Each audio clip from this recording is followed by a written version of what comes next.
In a time long forgotten, in a land where the sun touched the earth with golden warmth, there stood a village known as Ilase.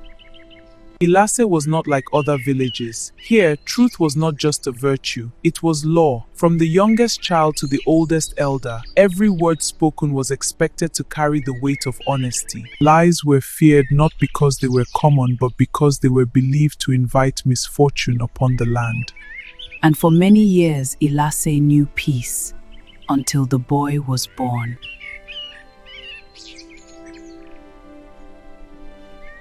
His name was Tunde.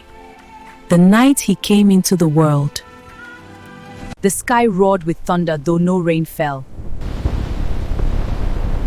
The elders gathered quietly outside his mother's hut, whispering among themselves. "This child is marked," one said. "But for what?" another asked. No one had the answer. As Tunde grew, it became clear that he was different. At first, it seemed like innocence. When asked simple questions, he answered with unusual clarity. His mother asks Tunde, "Did you eat the yams?" And he replies, "Yes, Mama, I was hungry," without hesitation. Even when punishment followed, he never changed his answers. But soon, something strange began to happen. Tunde could not lie. Not even when he wanted to. Not even when it would save him. One afternoon, a group of boys played by the river. One of them slipped and broke a clay pot belonging to a trader passing by. Fear spread quickly among them. "Say nothing," one boy whispered. "If she asks, we all deny it." They agreed. But when the trader came, furious and demanding answers, he pointed at them. "Who did this?" Then he turned to Tunde. "You tell me the truth." Tunde's chest tied at him, their eyes filled with warning. But his mouth moved on its own. "It was Sola," he said quietly. The boy who broke the pot froze. "What have you done?" Sola cried. From that day, things began to change. At first, the elders praised Tunde. "This boy carries the spirit of truth," they said. "He will keep our village pure." People began to rely on him. Disputes were brought before him. Arguments were settled by his words. "Let the boy speak," they would say. "He cannot lie." And for a time, Ilase prospered. But truth is not always gentle. As Tunde grew older, his truth became sharper, heavier. One evening, he overheard two women speaking in hushed tones behind a hut. "I cannot bear it anymore. The child is not my husband's." Tunde froze. He tried to walk away, to forget what he had heard. But the next day, during a family gathering, the truth forced its way out. "The child is not his," Tunde said. The room fell into chaos. Cries, accusations, tears. From that moment, the village no longer saw Tunde the same way. Fear began to replace admiration. "His truth brings pain," they whispered. "His words destroy homes." Still, no one dared silence him. Until the day everything changed. Thanks for watching, and please like, share, and subscribe to HDebate TV. It was during the festival of New Yam, a sacred celebration where the chief himself addressed the people. The entire village gathered. Drums echoed through the air. Laughter filled the space. But beneath it all, something dark was waiting. Earlier that day, Tunde had gone into the forest. There, hidden among the trees, he saw something he was never meant to see. The chief's son standing over a man lifeless on the ground, his hands stained, his breath heavy. "You saw nothing," the chief's son said when he noticed Tunde. Tunde's body trembled. For the first time in his life, he wished to lie. "I saw nothing," he tried to say, but the words would not come. His throat tightened, his chest burned.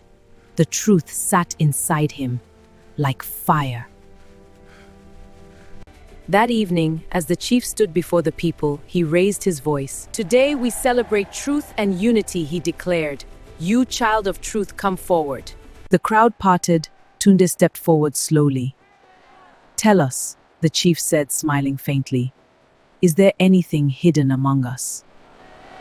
The entire village watched. Tunde's heart pounded violently. If he spoke, everything would change.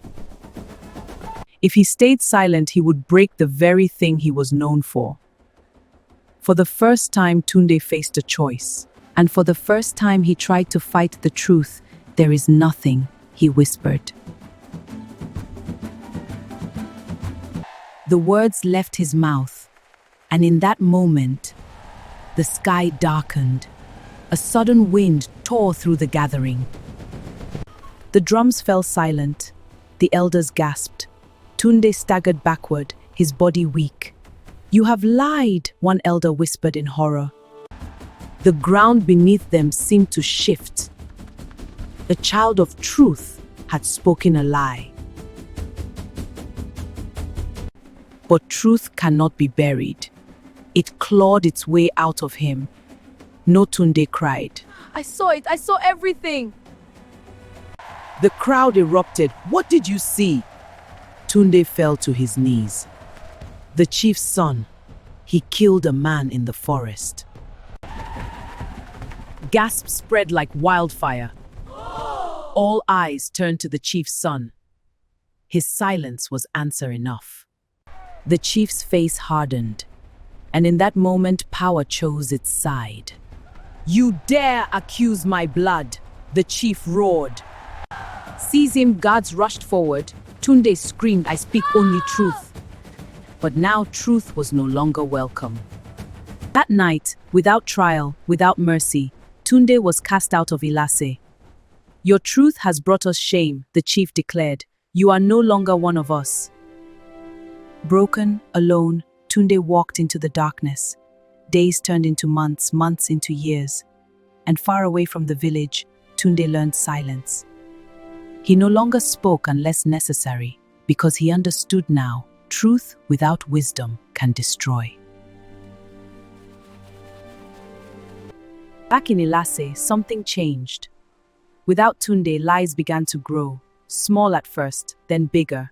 Disputes went unresolved, trust faded.